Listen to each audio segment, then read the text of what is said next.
코스모스가 활짝 피어났지만 공원 벤치에선 열기를 식히기 위해 여전히 물 한 개가 뿜어져 나옵니다. 추석이 지났는데도 선풍기와 부채 없이는 더위를 식히기 어렵습니다.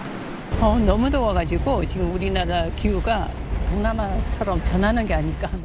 오늘도 서울 기온이 32.6도까지 솟아 평년보다 6.8도나 높은 이상고온 현상이 나타났습니다. 하지만 내일부터 글피까지 사흘 정도 전국에 이른바 가을 장마가 찾아오면서 길었던 폭염은 물러갈 걸로 보입니다. 모레까지 전국 내륙 곳곳에 150mm 이상의 많은 비가 예보됐고 제주도 산건과 강원 동해안엔 250mm 넘는 폭우가 쏟아질 전망입니다. 중국 상하이로 향하는 14호 태풍 플라산이 한반도에 불어넣는 수증기 가득한 공기와 남하하는 찬 공기가 충돌하면서 강한 비구름이 형성되는 겁니다. 비와 함께 찾아오는 찬 공기로 서울 최고 기온은 내일 28도, 토요일 22도, 일요일 24도로 떨어지겠고 더는 폭염 수준의 더위는 없을 걸로 보입니다. 하지만 바다의 고수온 현상은 계속됩니다. 남미 부근인 동태평양 바닷물이 차가워지고 반대로 우리나라 쪽 서태평양은 뜨거워지는 라니냐 현상이 시작되기 때문입니다. 바닷물이 지금 따뜻하기 때문에 이 상태가 계속 겨울까지 유지될 걸로 보이는데 강설 이런 현상들이 좀 빈번하게 발생할 수 있다. 라니냐로 올겨울엔 한파가 잦고 눈도 많이 올 수 있습니다. 기후변화 탓에 더 더운 여름과 더 추운 겨울은 내년에도 이어질 공산이 큽니다. SBS 정구입니다.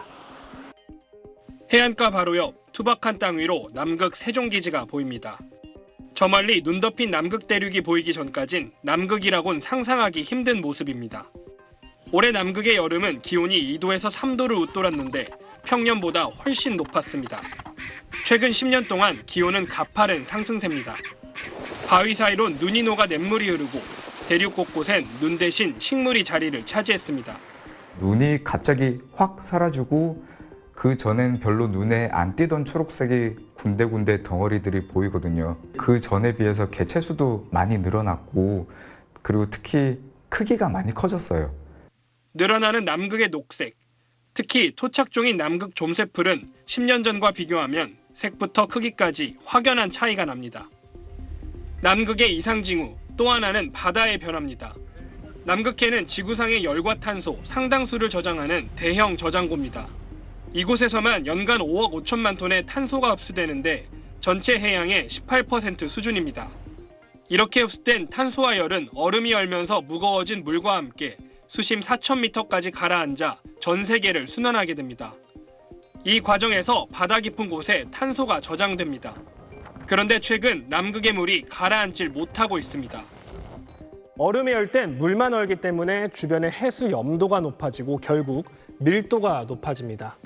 남극해에서 저충수가 생성되는 원리인 거죠. 이곳은 동남극의 웨델해인데 남극 저충수의 50% 이상이 이곳에서 만들어집니다. 그런데 최근 해외 연구진의 연구 결과 1992년부터 해빙이 40% 감소하면서 저충수 생성도 30% 감소했습니다. 원인은 저 멀리 떨어진 뜨거운 적도였습니다. 라니냐가 우세했던 지난 10년 동안 서남극 아문젠 해엔 강한 저기압성 소용돌이가 발생했습니다. 북반구와 다르게 시계 방향으로 회전하는 이 소용돌이는 적도의 뜨거운 바람을 남극해로 불어넣었고 결과적으로 얼음이 얼지 못하면서 저충수도 감소한 겁니다. 적도와 그리고 고위도 지역과의 온도 차이가 커져서 이상기후를 형성하는 데 영향을 미칠 것이라고 지금 생각을 하고 있습니다. 현재 남극은 얼음이 얼어야 할 겨울임에도 따뜻한 물이 해빙을 녹이고 있습니다. 보통 해빙 위에서 이제 해빙 코어링이라는 작업을 하는데요. 보통 12월 정도까지는 지속이 됐어야 되는데 11월에 이제 그게 모두 종료가 됐고요. 극지역은 기후변화의 미래를 보여주는 지역입니다. 1000km 이상 떨어진 극지역의 이야기지만 결국 우리 모두의 미래에 이상징후가 생기고 있다는 신호입니다. 네, 서동균 기자 나와 있습니다. 남극이라고 하면 워낙 멀어서 사실 체감이 잘 안 되는데 이게 우리에게는 어떤 영향을 미친다는 건가요? 네, 한번 태풍을 예로 한번 들어보겠습니다. 태풍이 강해지는 데는 분명 여러 이유가 있겠지만 이번 사례처럼 남극 순환이 멈추면서 열적 불균형이 높아지는 것도 하나의 원인일 수 있습니다. 최근 중심 풍속 초속 54m 이상의 초강력 태풍의 발생 건수가 많아지고 있는데요. 기후과학자들이 이런 현상들을 기후변화의 원인이라고 평가하는 이유이기도 합니다.